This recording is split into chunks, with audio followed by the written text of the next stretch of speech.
1, 2, 3, let's go. Wednesday afternoon, hoping you will tune into our show. It's hosted by Cuz. He'll introduce the gang. Hi there, Cuz. There's the man of the hour. Man of the hour, that's me. How are you, all right? I'm okay. How are you? Yeah, good, and I can hear you well this week. It's you weren't so loud last week, but perhaps it's my ears and not your equipment, so to speak. I think it was my equipment, so I've totally overhauled everything. Yeah, it was definitely my equipment. Yeah, right. Yeah. So, do you want to do the introduction? Yes. Well, hello, people who are listening or watching or both. This is the Alien Spaceship, discussing all things and everything and nothing, really, but hopefully you'll find it of interest.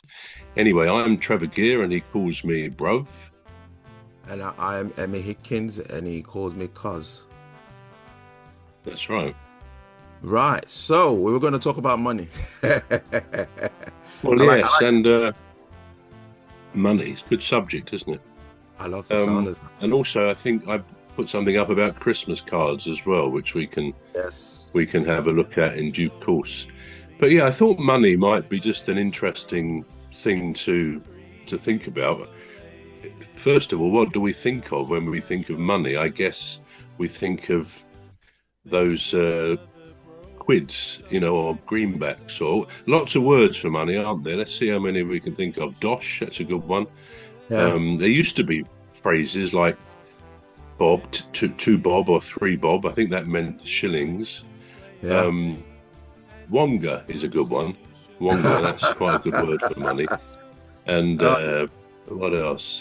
They used to think of a lot of these things, but yeah, there's quite a few of them, and in a way, I suppose they're what we would call euphemisms. In other words, to avoid using the word money, perhaps there's something intrinsic in it. We don't always like to refer to money. People don't like to talk about what they earn, do they? Or what money they make, what money they have, what is their wealth. It's something we all tend to keep quite personal.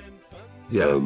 I suppose an exception to that would be, for example, sportsmen and Premier League footballers, because they earn such a lot of money, in the hundreds of thousands a week very often, that they don't mind that being spread around, but equally they're not telling people personally what they earn. So money, yes, we think of that, and maybe we think of it in terms of paper money and coin. That's probably, when someone says money, we tend to think of it like that. Yeah. But actually, I'll ask you a question, Cuz. Right. What percentage of the money supply, say in most countries, certainly the wealthier countries, or the G7, etc., what percentage is paper and coin out of all the money in a country, all the money in Britain, say? What percentage of that would you say is in paper money? What percentage? I would say in paper money. Are we talking about now, or is always has been? Or yeah, it's actually it's a very consistent percentage. Actually, it has been for a long time, give or take, but it is usually around this percentage mark. Right. So let's see how close you are. So I would say 60%. 60% you think is cash, liquid cash, as we would call it. That's another one we missed, didn't we? Cash for money. Well, no, it's not actually. It's even just under 3% of the money supply, which is not a lot, is it really?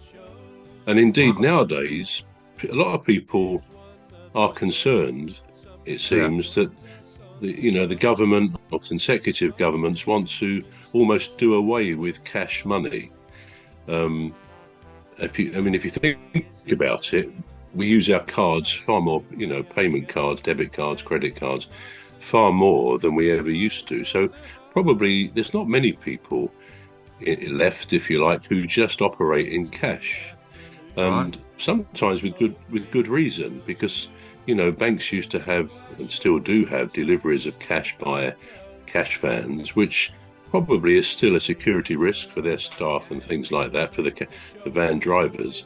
So I think a lot of companies like to operate in not in cash. They would rather pay you your salary by bank transfer on your payday and things like that. So there's nothing particularly visible about that, except it's a computer entry. And it is all those computer entries. The leader of our gang will make the show go with a bang and fund the aim of everything Custos. And fund the aim of everything Custos.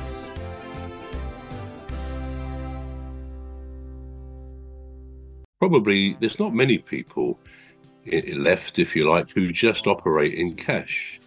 And sometimes with good reason, because banks used to have and still do have deliveries of cash by cash vans, which probably is still a security risk for their staff and things like that, for the van drivers. So I think a lot of companies like to operate in not in cash. They would rather pay you your salary by bank transfer on your payday and things like that. So there's nothing particularly visible about that, except it's a computer entry. And it is all those computer entries which really make up the bulk of the money supply. Now, the people who make money, most of all, who create money, are the banks, because they can simply, if somebody goes in for a loan or a mortgage or whatever, they can simply open up an account and put a debit entry. That means you take money out of it into that account, and you pass the credit entry for the loan or the mortgage into that person's current account, say, or a particular account. So out of nowhere, they've created, let's say it's a mortgage of £100,000. They've created £100,000 into the money supply, which actually came from nowhere. They simply got a debit entry in their books. So, and that process, if you like, makes up the vast majority of the money supply. It's called the money supply. And as I say, probably most people, I used to work in finance, so I'm a bit more aware of it, but most people would think of money as cash, and it's the tangible end of what is otherwise a computerized system. And before we had the computers, banks used to have, by all accounts, great big ledgers, heavy books, and every customer had their own page or pages. And every time they paid some money in, it was written in, Mr. Bloggs paid in £30 to his account, and they put it onto his balance. And every customer was treated in that way. If they took money out, the same thing applied. And going back a long time, when countries used to operate what they called the gold standard, so they had to operate, certainly for their cash money, they couldn't issue more cash money than there was gold in their reserves. And for probably 100 years or so, from about 1870, for about 100 years, it was the gold standard. So a bank couldn't, and a country couldn't have more money in its money supply than they had gold as an asset. I think the USA abandoned their gold standard, and probably we did as well, in about 1971. So it was 100 years. And then they took on what's called the fiat, like the old car, the fiat standard system, which was really an accounting unit. So money then became very much an accounting unit. And I suppose when we talk of people's wealth, it's a strange thing, but if you think of billionaires, now Elon Musk, apparently the richest man in the world, he's not, I saw the other day, with the improved stock market in America, I think they say as a result of Trump becoming president, his wealth went up, this is Musk's wealth, by about $250 billion. That's not increasing what he had. That was just the increase. And I forget what I've read before that he was worth. He paid for Twitter, and then he changed it to X. I think he paid $44 billion for that.